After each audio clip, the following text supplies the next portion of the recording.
Bom dia, pessoal. Bom dia, boa tarde, boa noite, boa madrugada, conforme o pessoal estiver nos assistindo aí. Nós estamos aqui mais um Conexão Rio Info. A marca Rio Info, que era tradicionalmente conhecida como um grande evento presencial no mês de setembro. Esse ano nós nos reinventamos, como muitos outros aí. Estamos fazendo aí um monte de eventos e de atividades online. A gente criou o Conexão Rio Info, que é nesse formato tipo entrevista e bate-papo. Nós temos o Rio Info Exponencial, com entrevista nas terças-feiras à noite. Tem o grupo das mulheres fazendo o Rio Info feminino também. Nós temos o Bloar todo dia de manhã fazendo um papo com o Bloar. Ainda temos o Viradão, circuito do interior do estado. Tudo, vamos dizer, com alvo de, no mês de setembro, a gente fazer uma coisa bem diferente, que a gente não sabe exatamente ainda o que vai ser, mas essa semana que vem a gente está combinando o que vai ser o Rio Info em setembro. Certamente um modelo meio híbrido, muito online, muito talvez alguma coisa presencial, não sabemos ainda exatamente. Mas estamos aqui para conversar, dois convidados aqui muito ilustres, Tito e a Kátia, amigos, companheiros aí de vários fóruns e várias tertúlias, né? Tito gosta da escrita. E eu passo a palavra para o Bloar aí fazer a abertura dele e depois para os nossos convidados se apresentarem. Bom, Milê, obrigado. Tito e Kátia, sejam muito bem-vindos aqui ao Conexão Rio Info. Uma honra ter vocês aqui participando. Eu faço um convite a quem está nos assistindo, se vocês curtem aqui o Conexão Rio Info, né, não deixem de clicar no inscrever-se aí no canal oficial do YouTube, clicar no sininho para o YouTube avisar quando tem vídeo novo. Eu não quero me alongar aqui não, porque hoje aqui o papo vai ser muito, muito intenso, muito bom. Quero passar a bola logo para os nossos convidados se apresentarem, darem um alô inicial. Kátia, muito, muito bem-vinda aqui ao Conexão. Obrigada, Bloar. Obrigada, Paulo. Prazer estar com o Tito aqui hoje. Bom, eu sou Kátia Tokoro. Eu sou uma long life learner, então sou uma curiosa, né? Gosto de estar aprendendo, né? E também contribuindo com o que eu aprendi aqui na minha vida pessoal e profissional até então, né? Então, hoje eu estou atuando como conselheira independente. Então, hoje sou conselheira independente da Sul América. Na Sul América também eu presido o Comitê de Sustentabilidade. Atuo também no Conselho Consultivo de uma empresa de inteligência geográfica com soluções de geoprocessamento, chamada Imagem Sistemas em São José dos Campos. E também atuo no Conselho Consultivo de uma scale-up, de mentoria como serviço chamado Top to You, e também no Conselho Consultivo do Mediari. Então, o Mediari é um instituto que trabalha com formação, docência de mediadores, mediadores de conflito e também facilitadores de diálogo, e também tem um lado de think tank, de muita produção de conteúdo no lado da mediação. Eu sou paulistana, apesar do sotaque, mas eu fui criada no Rio de Janeiro. Então, eu vim morar no Rio com 9 meses, então eu sou uma carioca aqui de coração, né? E sou formada em engenharia. Tive uma passagem e profissionalmente, antes da minha transição para conselhos, fui executiva durante 25 anos. Comecei minha carreira na IBM e depois trabalhei durante 18 anos na Oi. Né? E na Oi sempre na área de negócios, marketing e vendas, né? E unidade de negócios B2B. Boa, Kátia. Meu Deus, muita alegria de ter esse currículo todo aqui à nossa disposição para a gente fazer um monte de perguntas e interações. E uma coisa, viu, Kátia? Todo mundo é carioca, seja de nascimento ou de coração. Né? O Rio... É verdade, é verdade. Né? E como hobby, adoro viajar. Então, esse foi um aprendizado aqui que a gente está tendo nesse momento de pandemia. Então, as viagens todas desse ano, enfim, estão congeladas. Também não sei, assim como o Rio Info, eu também estou avaliando como é que vai ser a próxima viagem, né? Com essa incerteza toda e o mundo cada vez mais VUCA mesmo, né? Isso mesmo. Tito, seja bem-vindo. Olha, prazer estar com vocês, com a Kátia, com você, Bloar, com o Milê, né, discutindo temas que eu tenho certeza serão relevantes, importantes, né, relacionados com a transformação digital. É uma preocupação de todos nós com esse mundo em ebulição, né, em mudança constante, graças às inovações muitas vezes disruptivas. Eu sou economista de formação, da Fundação Getúlio Vargas, durante 37 anos no Instituto Brasileiro de Economia, professor universitário também durante esses 37 anos, talvez um pouquinho mais, e gestor público durante muito tempo, participei de governo do Ministério da Fazenda em 1985. Eu acho que nessa época a Kátia não tinha ainda nascido, né, Kátia? 1985. Tito, japonês engana, viu? Japonês engana. Depois exerci cargos públicos aqui no Rio de Janeiro, como secretário de Estado, secretário municipal de Planejamento também, durante uma certa época. E hoje sou gestor de políticas públicas do SEBRAE do Rio de Janeiro. Então, eu diria que a minha experiência é, sobretudo, na sala de aula, na economia, na macroeconomia, economia voltada, sobretudo, para o desenvolvimento econômico e também na gestão pública. Esse é o meu background, meu currículo resumido. Perfeito, perfeito, Tito, ótimo. Acho que vai ser assim fonte de muitas reflexões hoje aqui, a participação de vocês. Milê, começa a cutucar essa turma. Eu, como a Kátia, sou um lifelong learner. Aliás, sou um especialista na área de educação à distância. A gente está falando muito nisso, né? Essa expressão a gente usava há algum tempo. Agora as pessoas estão conhecendo mais. E a ideia de aprender ao longo da vida inteira. Então, começo perguntando para vocês o que nós aprendemos de 15 de março para cá. Qual é a opinião de vocês? Diga lá, Kátia. Olha, eu aprendi várias coisas. Aprendi que acho que a gente pode simplificar muitas coisas aqui no nosso dia a dia, né? Então, começando aqui por tarefas domésticas, né? E estamos falando também de transformação digital, mas eu comprei o robozinho, né, de robô aspirador. Então, foi uma excelente aquisição aqui no período.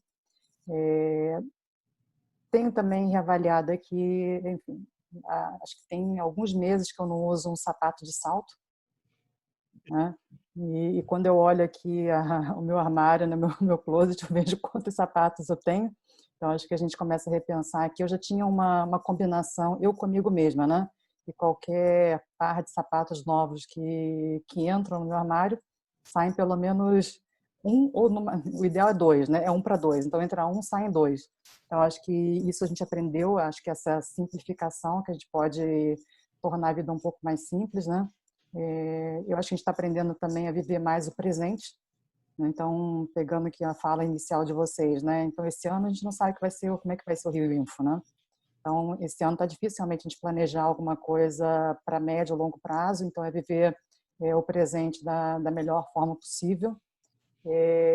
Eu acho que o cuidado, né, que ele é extremamente necessário. Então, hoje eu atuo numa empresa de saúde como conselheira e a gente percebe isso, acho que não só pessoalmente, mas profissionalmente.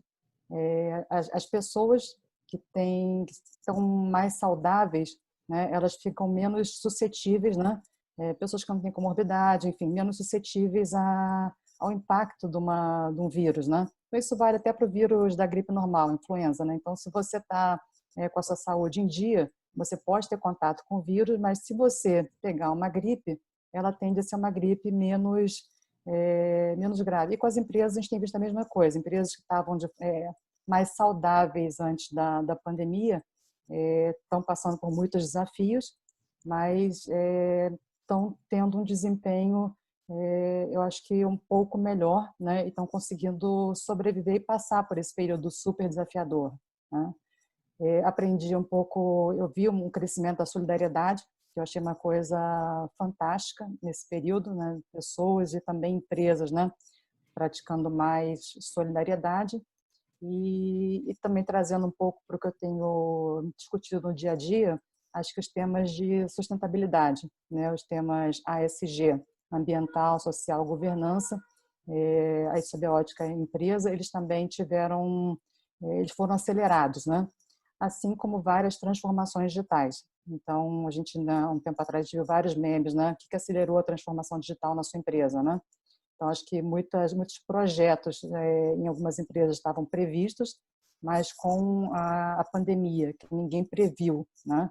Mesmo quem trabalha com maturidade em análise de risco, não imaginou, né, o que aconteceria com a gente da forma como foi. Então, eu vejo que muitas empresas tiveram, algumas já estavam mais estruturadas, né? Então, como é o nosso caso, nós somos privilegiados de poder fazer um home office, né? Então, as empresas já tinham políticas de home office, então a transição para o home office ela foi menos, talvez, um pouco mais tranquilas, né? Ou menos desafiadoras, né? Telemedicina, né? Foi um tema também que tomou um corpo durante também essa pandemia. Então, acho que vários projetos de transformação, principalmente digitais, eles também aconteceram nesse período. Então, acho que muitos aprendizados pessoalmente, né, e profissionalmente. E pessoalmente, eu, enfim, deixei de assistir Jornal Nacional à noite e troquei por séries e filmes, né? Então, meu repertório de séries e filmes ele aumentou muito nesse período também. Tá bom. Muitos aprendizados, muitas reflexões.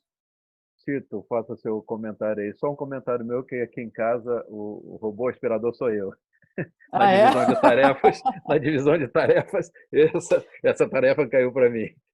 A nosso robô ganhou um nome. Lembra da Rosinha dos Jetsons, né? Lembro. Vai lá, Tito. Está sem o microfone. Tá, porque eu apaguei o microfone, desliguei para poder melhorar talvez a conexão. Bom, é o seguinte, aqui em casa também temos um robô aspirador, foi uma reivindicação da Flávia, eu dei como presente dos namorados, é um presente dos namorados meio ambíguo, não sei se é tão bom assim, mas de qualquer maneira, ele faz um grande sucesso na casa, sobretudo entre os gatos adoram, é mais um companheiro de brincadeiras, né? E eu acho que foi muito interessante, do ponto de vista da gestão, o Sebrae, né, e sobretudo talvez o Sebrae do Rio de Janeiro, estava um tanto quanto atrasado em termos de transformação digital. E foi um impacto muito grande ter que se transformar digitalmente, né, da noite para o dia. E eu acho que conseguiu se fazer, virar essa chave, digamos assim, com muita rapidez e com muita eficiência. O número de atendimentos aumentou enormemente, até porque a demanda tinha aumentado enormemente. As micro e pequenas empresas foram muito afetadas pela crise, obviamente. Então, a demanda para atendimento, para esclarecimento, para informação, para orientação, etc., aumentou exponencialmente e nós tivemos que atender essa demanda crescente. Do ponto de vista da minha convivência com a equipe, também foi muito interessante. Eu tinha com a equipe, por exemplo, uma reunião semanal, toda segunda-feira às 10 horas. Porque uma parte da equipe vive em deslocamento no interior, etc., em contato com as prefeituras. E agora nós temos uma reunião diária, de modo que a troca de informações, a convivência, digamos, né, a discussão, o debate interno, a troca de ideias se tornou muito mais intensa. E uma série de atividades, né, que nós teríamos que gastar tempo, recursos, etc., para pôr em efetividade, para executar, hoje nós executamos com muito mais facilidade. Por exemplo, nós temos um programa que se chama LEADER, é um programa de lideranças para o desenvolvimento regional, né? Então, nós temos 3 projetos em andamento aqui no Rio de Janeiro, um no Médio Paraíba, outro no Centro-Sul e outro na região Norte, né? Para fazer uma reunião presencial era muito complicado, tinha que conciliar a agenda de várias pessoas, etc. As pessoas tinham que se deslocar para um determinado local de encontro, né? E hoje em dia nós procuramos fazer isso digitalmente, à distância, remotamente, e temos feito isso com muito mais frequência. Então, o número de webinars, o número de lives, etc., aumentou muito.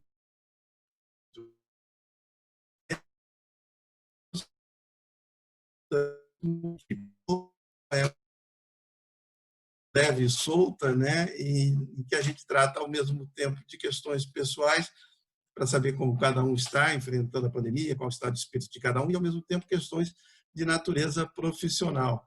Então, isso eu acho que foi muito interessante. São pouquíssimas as áreas do Sebrae do Rio de Janeiro que exigem hoje uma presença, de tal maneira que a instituição está pensando muito seriamente em manter muitas das suas atividades na forma remota, na forma digital. E o Sebrae Nacional tem, inclusive, um grande projeto de transformação digital, que é encabeçado pelo Chico Saboia, o Chico Saboia, do Porto Digital de Pernambuco, e que também é o diretor superintendente do Sebrae de Pernambuco, que é uma pessoa que conhece muito esse mundo digital. Então, estamos num processo realmente de transformação digital e é muito intenso. Eu acho que a coisa vai avançar e nós vamos ter realmente um Sebrae diferente, híbrido, né? Uma dose de presença e de contato físico, pessoal, etc., com os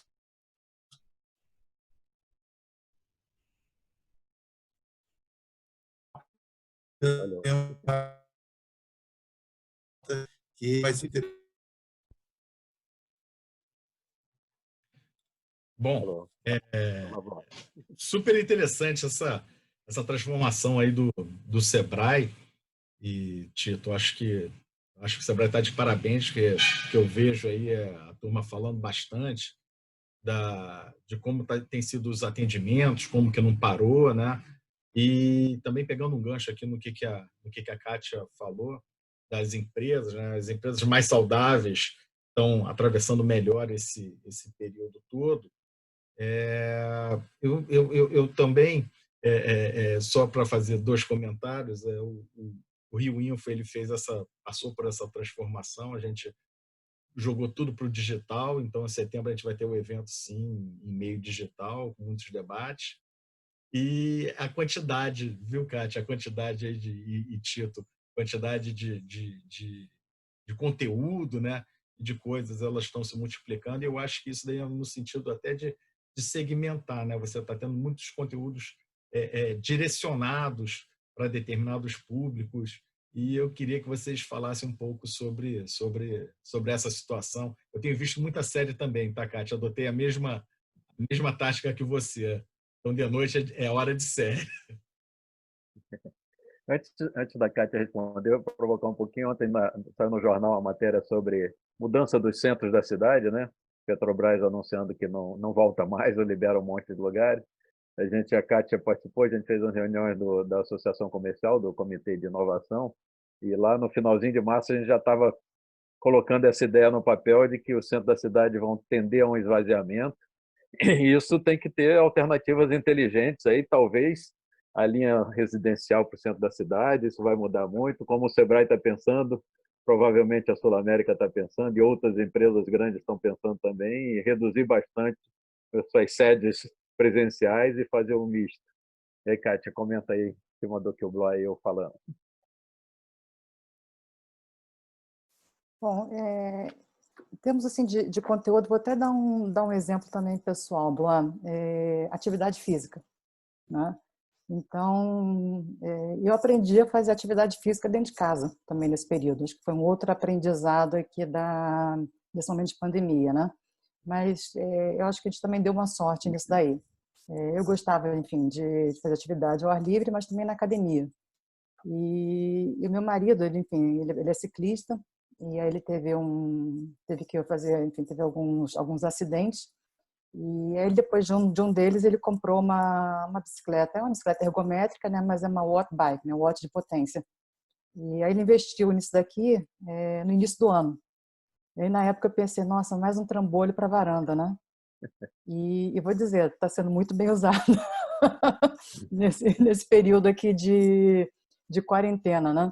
Então, acho que esse foi um aprendizado e eu gostava de fazer aula de crossfit, que eu achava dinâmico, enfim, né? Era uma atividade que passava rápido e cada aula era uma sequência diferente, né? E aí eu falei, bom, como é que eu vou fazer em casa? Né? O que mais tem hoje em dia também é aplicativo, enfim, muitos professores migraram para o Instagram, então você consegue realmente ter acesso até nesse tema, né?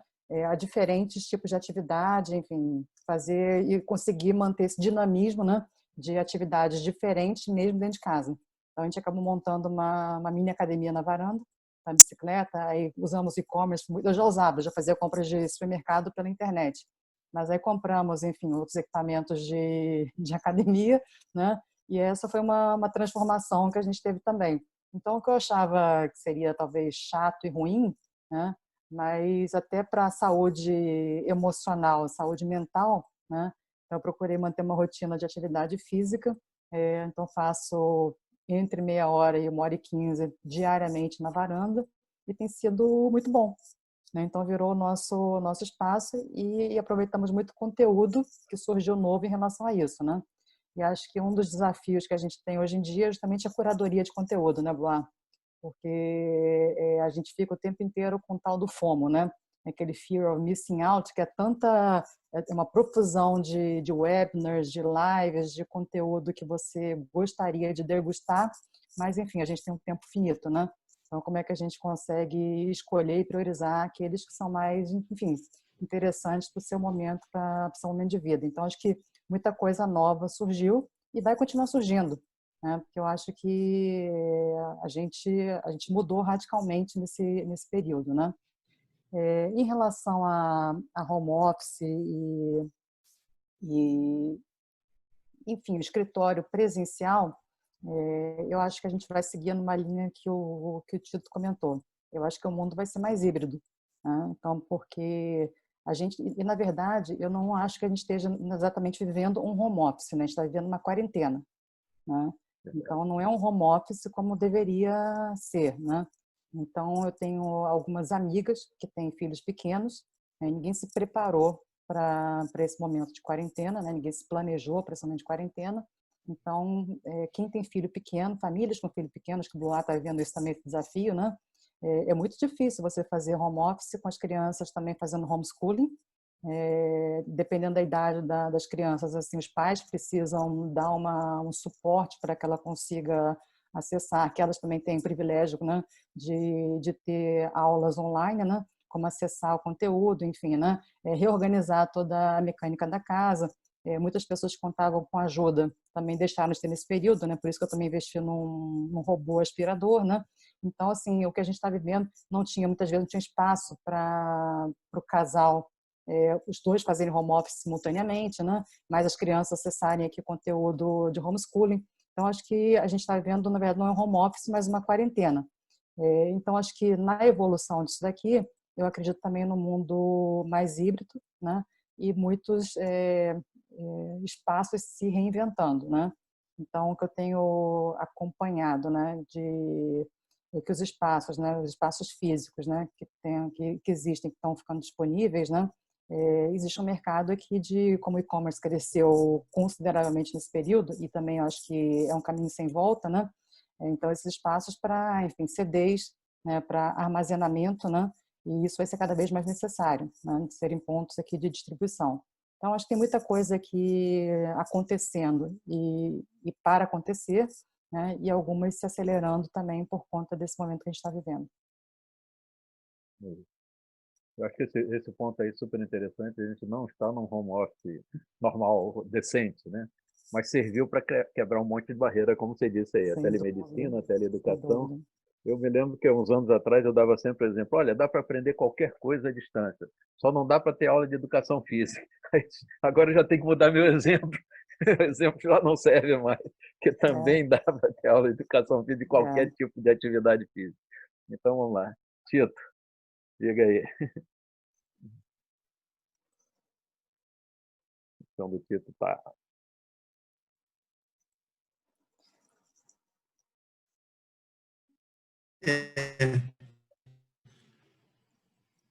Eu não sei, eu estou...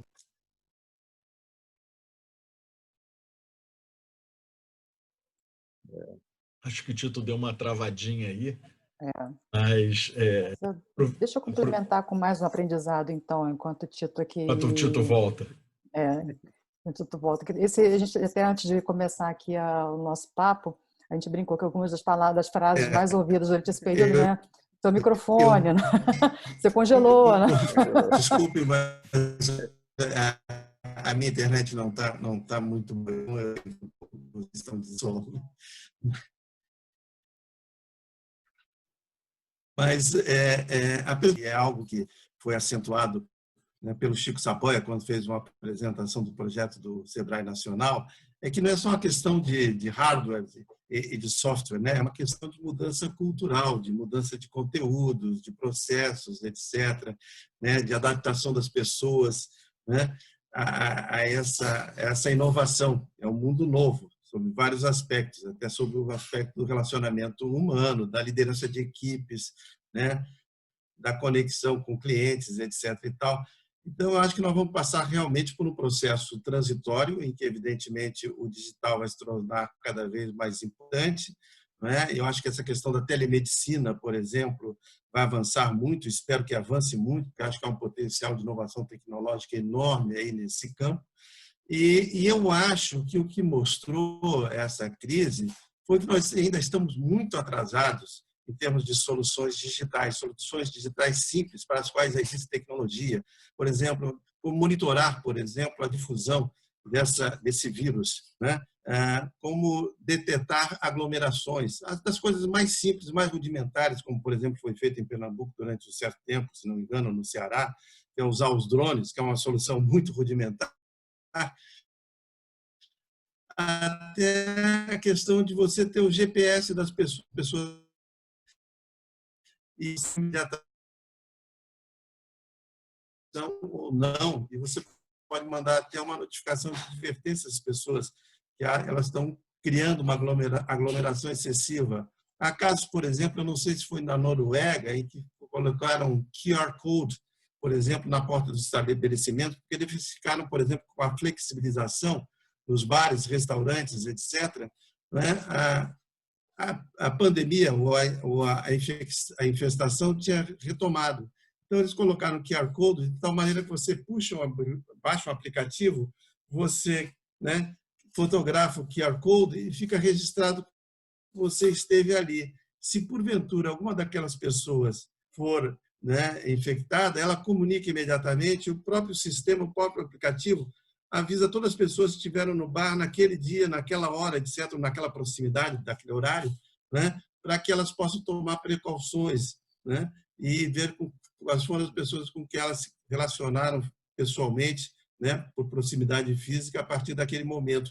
Então, eu acho que há várias coisas que podem ser feitas, que poderiam ser feitas. Uma coisa muito simples, que começou a ser feita pelo SUS aqui. Eu recebi 2 telefonemas, a minha esposa também, logo no início, perguntando como é que estavam de saúde, quais eram os sintomas que estavam sentindo. Quer dizer, é uma medicina preventiva, né? E você pode fazer o inverso, ter, evidentemente, um call center que receba, eu acho que isso existe já, que receba a comunicação daqueles que estão sentindo os primeiros sintomas, né? Sintomas identificáveis como sendo sintomas da Covid-19. Então, há muitas coisas que podem ser feitas, né, em termos de uso da tecnologia hoje em dia, em termos de uma medicina preventiva e comunitária, né? E eu acho que isso deve ficar e deve melhorar realmente o nosso sistema de prevenção na área de saúde. O pessoal tratava muito a tecnologia como uma coisa que ficava ali dedicada aos especialistas, né? A tecnologia é com aquela turma lá que mexe com tecnologia. Agora a gente percebeu que tem que ser uma prioridade tão grande quanto a saúde, a educação, o comércio, porque ela é infra, né? Ela é habilitadora de todas as outras funções, ciências e conhecimentos. Então a gente vai ter que botar nas nossas prioridades aí pessoais e governamentais o assunto conectividade, né? Quanto mais vai viabilizar e facilitar a vida e os negócios de todo mundo. Esse ponto que a Kátia tocou é interessante do aspecto social, né? A gente também despertou um monte de gente, 30, 40 milhões de pessoas que estavam aí desaparecidas, que não se sabia onde estavam, começaram a aparecer nos cadastros, né? O fato de não estar em nenhum cadastro também era um problema de tecnologia, de deficiência, que começou a ser corrigido. A gente saber quem são as pessoas, onde estão, o que fazem. Então, essa mudança provocou um monte de coisa, mas eu vejo que a gente, né, pode tirar alguma coisa de positivo dessa pandemia, essa transformação, essa incorporação da tecnologia no dia a dia e essa mudança nos hábitos que eu espero parte delas vão voltar ao normal antigo e parte nunca mais vão voltar. Obrigado, Bloa. Estava com o microfone desligado também. Mas eu concordo também, isso daí provocou uma mudança gigante. Eu acho que, como a Kátia falou, a gente vive uma quarentena, né? A gente não está nos ambientes ideais, a gente está num ambiente totalmente adaptado. E em relação aos conteúdos, Kátia, de novo, eu insisto, a gente tem um monte de conteúdos novos, e esses conteúdos estão cada vez mais segmentados, né? Então, você não vai ter muito aquele conteúdo que é direcionado para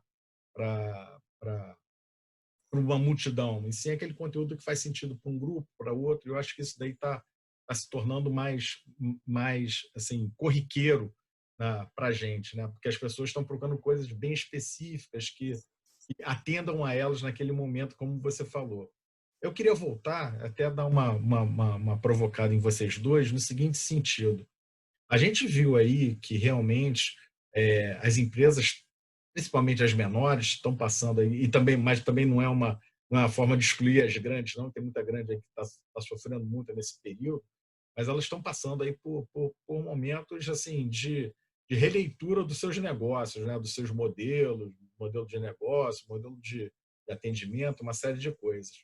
E como é que tanto no Sebrae, como que o Sebrae está encarando isso, está apoiando, está ajudando, quanto você, Kátia, como conselheira aí de uma série de empresas e conselheira de uma série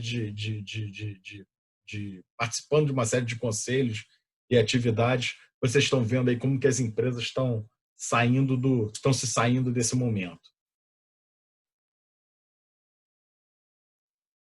Vou começar pela Kátia, acho que o Tito deu uma travadinha. Tá. Eu acho que boa parte das empresas, né, acho que o primeiro cuidado nesse momento foi o cuidado com as pessoas.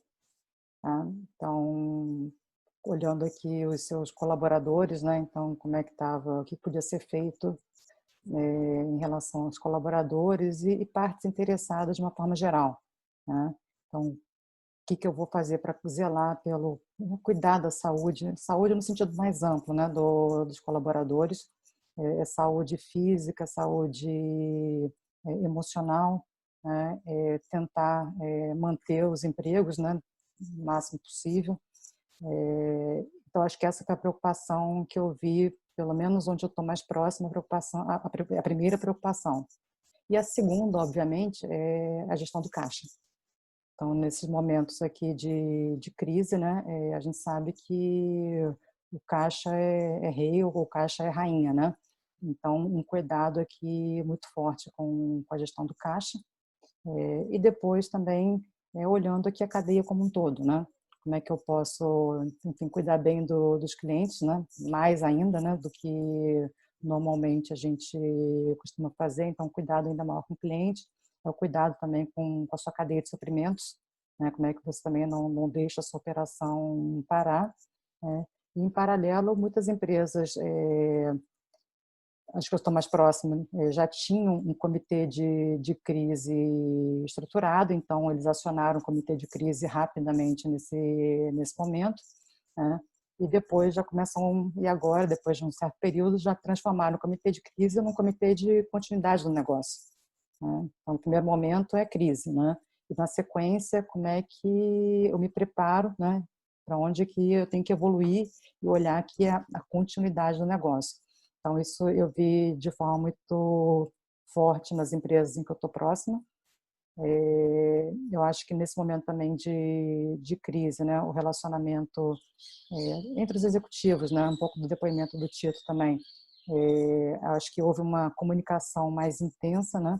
Então, acho que esse é um ponto também que foi muito importante, a comunicação, né, porque com tanta incerteza, né, os colaboradores também ficam inseguros com o que vai acontecer, né?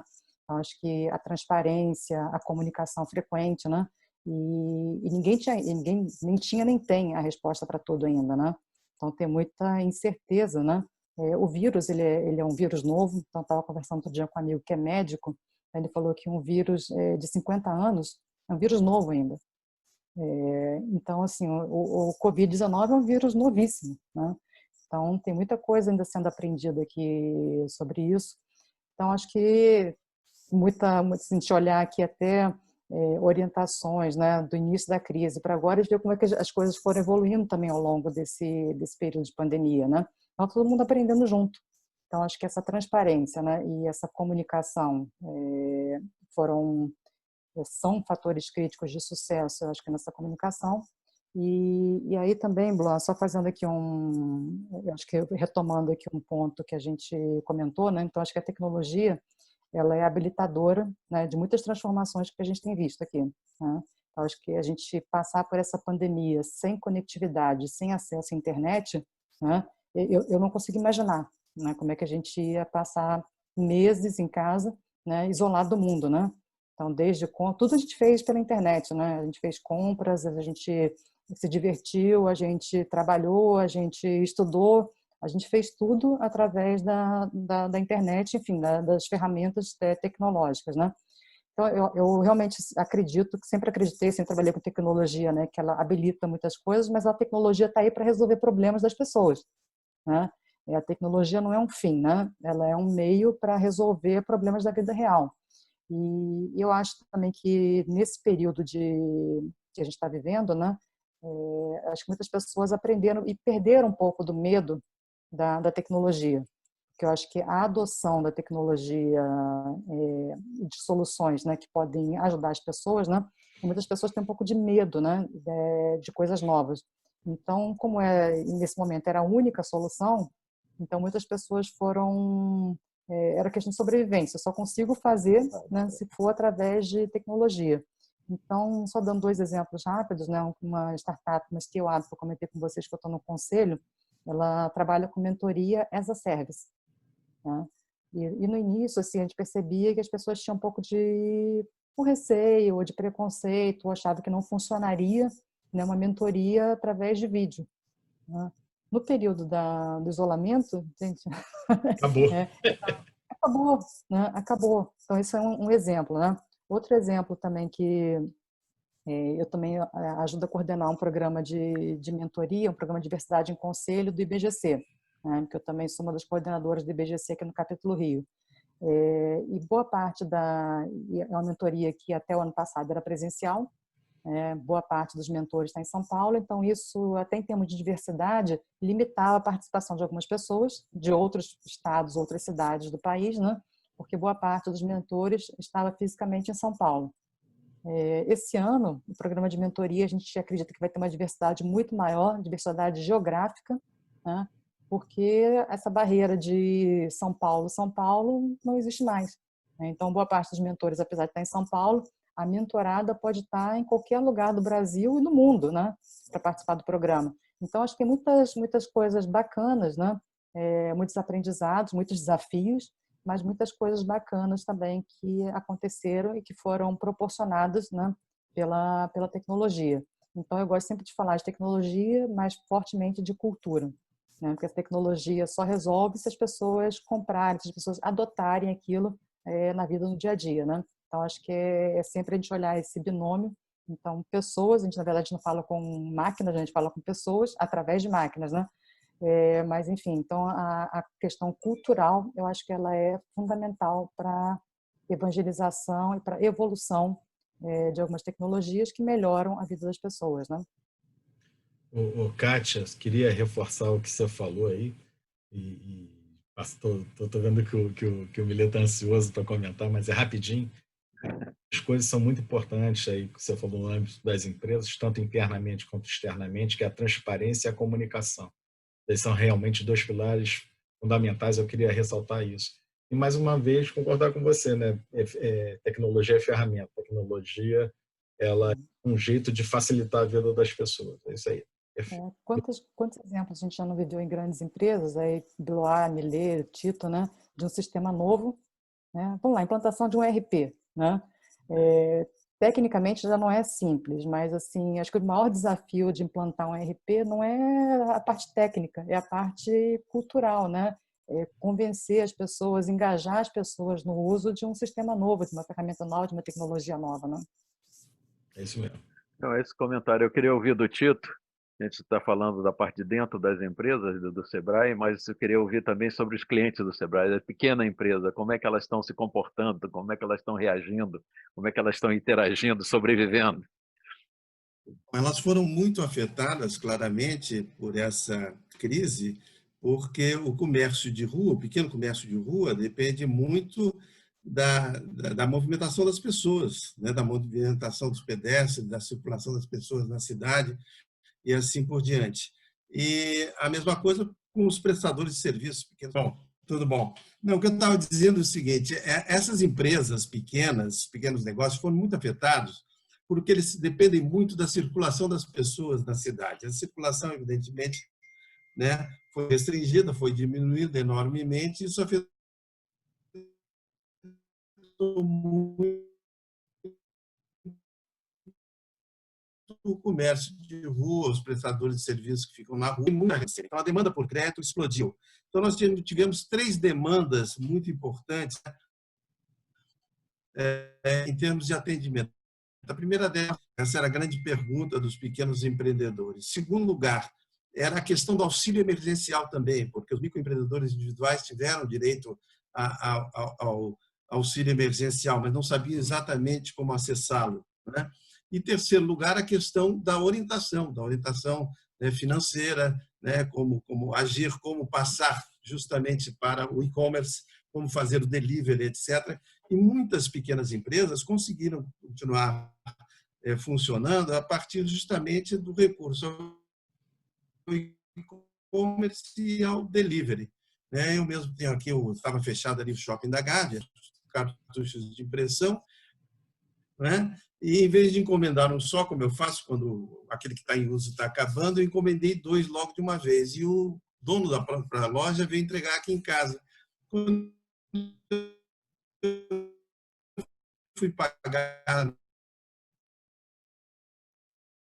a portaria, ele me disse, olha, eu estou fazendo adotar o delivery. Então, o apoio que o Sebrae deu a essas pequenas empresas foi no sentido de orientar com relação ao crédito, e o Pronamp e o convênio que o Sebrae fez com a Caixa Econômica Federal ajudou muito nesse sentido. Hoje em dia, os primeiros recursos que foram destinados ao Banco do Brasil e à Caixa Econômica Federal já estão esgotados, e agora o governo federal cogita de expandir esses recursos, mas ainda assim, né, há muita pequena empresa que não teve acesso ao crédito no momento oportuno, que fechou as suas portas, e a mortalidade vai ser relativamente alta nesse setor, né? Agora, evidentemente que a ação do Sebrae nesse sentido foi muito forte, muito intensa para atender essas 3 demandas, quanto ao auxílio emergencial para o MEI, quanto ao acesso ao crédito, quanto às questões relacionadas com a adaptação às novas circunstâncias para a venda, através do e-marketing ou através do delivery. Isso foi relativamente importante, né? E eu acho que foi a nossa maior demanda no que diz respeito às micro e pequenas empresas. É importante isso que você está colocando, porque da mesma maneira que as pessoas físicas pequenas necessitadas, também existem as pessoas jurídicas pequenas e necessitadas, e que o reflexo vai finalmente chegar nas pessoas físicas, né?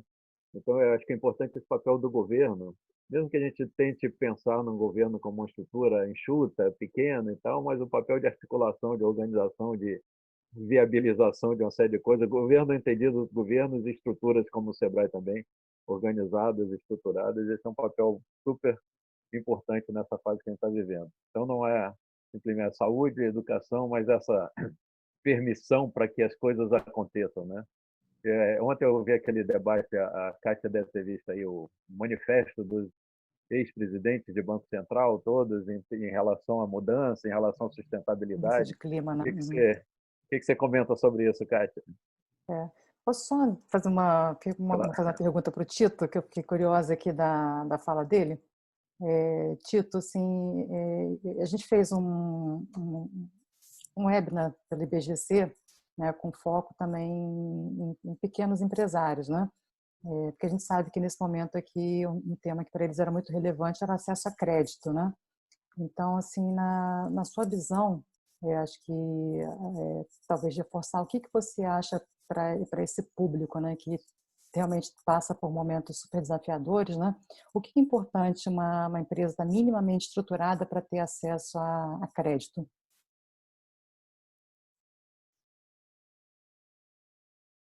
Você está no mudo, Tito.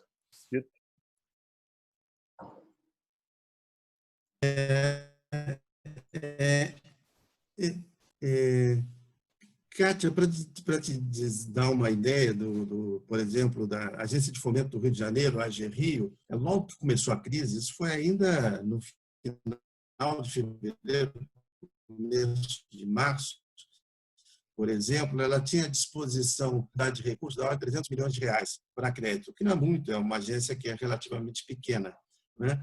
E a demanda em 48 horas, um pouco mais de 24 horas, chegou a 48 horas, a demanda chegou a 1 bilhão e 200 milhões disponível para emprestar. Então, a demanda foi muito, muito maior do que a oferta de crédito.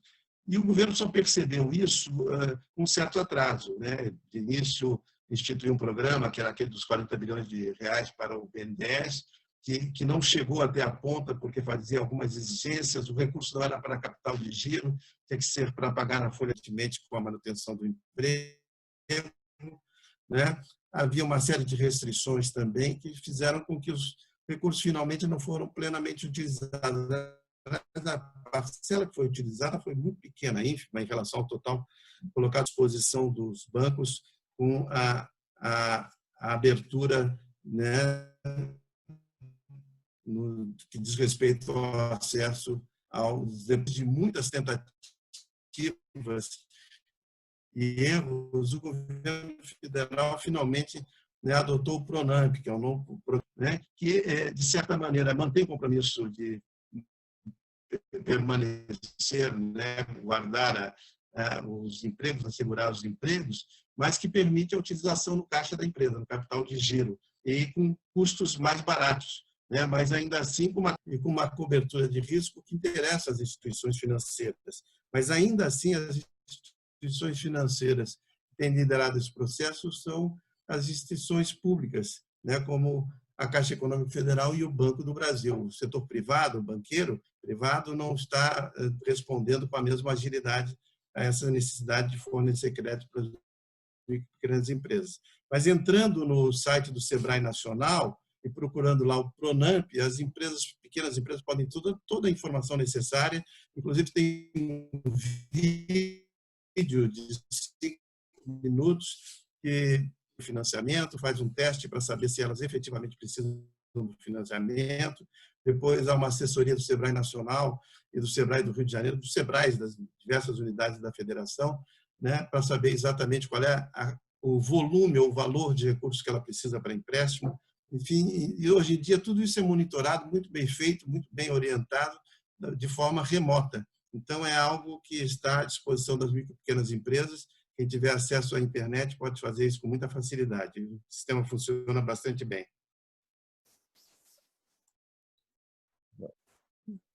Voltando aqui à sua pergunta, né? Então, assim, a minha visão aqui do que aconteceu nesse período, e aí sob a ótica da sustentabilidade, falando talvez das três letras, né? Do A, do S e do G. Eu acho que em termos de governança, e falando governança e até extrapolando um pouco gestão, né? Então, as empresas que estavam mais organizadas, né? Sob a ótica de governança e também de gestão, talvez elas tenham conseguido agir, né? E algumas reagir mais rápido durante esse momento aqui de crise, né? Então, acho que a pandemia, na verdade, ela ratificou a importância do ESG como forma de executar a estratégia da empresa, né? Então, a sustentabilidade, assim como a inovação, que é um tema que eu acho que a sustentabilidade fala muito com inovação, né? Porque você está olhando para frente, está olhando o futuro, e a sustentabilidade também fala muito com a gestão de riscos, né? Também olhando o futuro, mas olhando um pouco também de aprendizados do passado, né? Então, acho que o G ele já era um tema que já vinha evoluindo aqui e ele que se intensificou nesse período de crise, né? O S é um pouco do que a gente vive aqui, né? É uma crise de saúde, é uma crise humanitária, é uma crise também econômica, né? Então, o S, eu acho que ele também tomou uma proporção mais forte. Então, como eu comentei com vocês, as empresas que eu estou mais próximo, a primeira prioridade dessas empresas nesse momento foi cuidar das pessoas, né? Então, o S, a parte social, eu acho que ela também se intensificou durante esse período, né? E também a parte do o ambiental. Então, acho que o ambiental ele já vem sendo mais fortemente evidenciado aqui enfim, na própria carta do Larry Fink, né, da BlackRock. Ele formaliza aqui a importância do tema, né, e não é um tema que também está intimamente ligado aqui a negócio, né, e a resultado. Né? Ele é importante por uma série de motivos, né, mas também por conta da nossa economia. Então, ele não é um tema que se dissocia aqui da economia do Brasil. Né? Então, a gente sabe que o clima, a nossa economia ela é muito forte ainda, ela é muito calcada ainda no agronegócio, né? Clima tem muita correlação com o agro, né? Também tem correlação com saúde, né? Então a saúde também tem, então na verdade são todos vasos comunicantes, né? Então acho que essa crise, ela talvez um dos pontos aqui é que ela intensificou a discussão, ou acelerou também, assim como acelerou algumas transformações digitais, ela também intensificou e acelerou a discussão sobre o tema, temas de sustentabilidade, né? Então, desde a ótica da governança, do social e também do ambiental. Na década de 90, eu participei de muitos programas da área de qualidade. Né? A gente tinha uma sigla que era QENCH, Quality, Environment, Safety and Health. Bom, mas a gente está aqui, deixa eu tocar de novo, realmente a conexão está muito ruim hoje. A gente está caminhando aqui para o final, né, para a gente fechar aqui a nossa conexão, e eu queria só, uma coisa que a Kátia falou que ficou aqui na minha cabeça, falou assim, olha, a gente hoje tem aqui a tecnologia apoiando, ajudando nesse período. Imagina, Kátia, olha só, eu não estou falando de 50 anos atrás, Imagina 20 anos atrás, virada do século, essa quarentena na virada do século. Seria muito duro, muito para passar isso. Então, assim, eu acho que a gente está passando aqui por momentos que intensificaram os debates, mas principalmente estão provocando nas pessoas e consequentemente, nas próprias empresas, muitas reflexões, né? Então, eu passo aqui para você, para o Tito, e no final para o Milê, para a gente fazer as considerações finais e fechar mais uma conexão. Bom, queria só agradecer aqui o papo que, enfim, foi uma hora, mas assim, passa rápido mesmo, né? Que é um papo gostoso, então queria agradecer aqui o convite, né? E dizer que foi bom, foi gostoso, foi uma hora que passou rápido, né? E eu estava até resgatando aqui uma frase do Ariano Suassuna, né? Que no final ele diz, né? Que bom mesmo é ser um realista esperançoso, né? Ou uma realista esperançosa, né? Então, eu sou, ele diz que otimista é um todo, mas eu sou uma pessoa otimista, né? E realista também, né? Então, otimista com o pé no chão, né? Esperançosa e trabalhando para que as coisas, enfim, funcionem cada vez melhor, né? Acho que cada um dentro da sua área de influência e atuação, eu acho que todo mundo trabalhar para fazer o melhor, né? Eu acho que a gente evolui aqui como grupo, enfim, como comunidade e como sociedade também. Ok. Tito? Olha, eu espero que eu possa, pelo menos, me despedir de vocês, mas eu acho que se há alguma lição que a gente pode tirar desses eventos, em primeiro lugar, é a seguinte, é que o evento não era tão imprevisto assim, em algum momento ia acontecer e a maior potência econômica do mundo estava despreparada para enfrentar uma situação dessa, tanto do ponto de vista econômico quanto do ponto de vista da saúde. O Brasil também. Né? O que é mais custoso? É se prever que possa vir a acontecer ou deixar acontecer e tentar lidar com o tema, né, quando ele ocorre. Eu acho que houve aí uma imprevidência dos governos de uma maneira geral. Segundo lugar, existe um potencial de digitalização na sociedade que não tinha sido explorado ainda, né? Tanto pelas empresas quanto pelos governos, sobretudo pelos governos. Eu me preocupo muito, muito, muito com a digitalização governamental. Eu sonho com um governo que se antecipa, né, e informa na conexão e no contato com o cidadão. Eu dou sempre dois exemplos. Passaporte e carteira de habilitação. O governo avisa antecipadamente, o Estado avisa antecipadamente quando sua carteira de habilitação vai vencer, quando seu passaporte vai vencer. É um governo assim, que se antecipe, né, e que tenha condições de manter contato, ter um cidadão, saber como ele está, etc., daquilo de que ele precisa, eu acho que é fundamental. E a tecnologia está aí à nossa disposição. Eu acho que a gente deveria investir mais no Open Golf, não é isso? Patrocinado pelo Sebrae do Rio de Janeiro, foi um sucesso, nós tivemos lá mais de 800 participantes. Estamos tentando ver se a gente consegue fazer uma coisa menor, evidentemente, né, de forma remota, e eu acredito muito num governo que seja um governo mais digitalizado, que permita se antecipar os problemas, né, e manter uma conexão permanente com os cidadãos, as lições que nós temos que tirar dessa pandemia. Bom, obrigado, Tito, obrigado, Kátia. Eu acho que a conversa foi bem interessante. Eu acho que se a gente tiver que tirar alguma lição, alguma orientação desse pandemônio, né? Dessa pandemia que estamos vivendo, é aquela que a gente teria que sair melhor do que entramos, né? Essa a visão otimista, realista, como a Kátia considerou. Eu acho que esse é o ponto-chave, né? Não adianta a gente desanimar ou ficar triste, ou ficar... Não, é uma catástrofe, é uma coisa muito ruim, mas a gente tem que procurar sair melhor do que nós entramos. Eu acho que existem caminhos para isso e a gente, nas nossas conversas aqui, a gente tenta sempre puxar por esse lado também. Aí, obrigado a todos. Blá, palavra com você. Bom, só para fechar, quero dizer aqui, vamos assumir um compromisso, Miller. Quando o tempo melhorar aqui no Rio, tiver um dia de sol, a gente reconvoca a Kátia e o Tito para um novo papo, né? Com uma conexão um pouco melhor. Mas, enfim, foi muito bom. Como a Kátia falou, o tempo passou aqui voando e uma conversa tranquila, boa. E é sempre assim aqui no Conexão. Então, muitíssimo obrigado, Tito, Kátia. Miller, você realmente sempre muito bem aí, cutucando a turma. Para mim é uma honra estar com vocês todos aqui.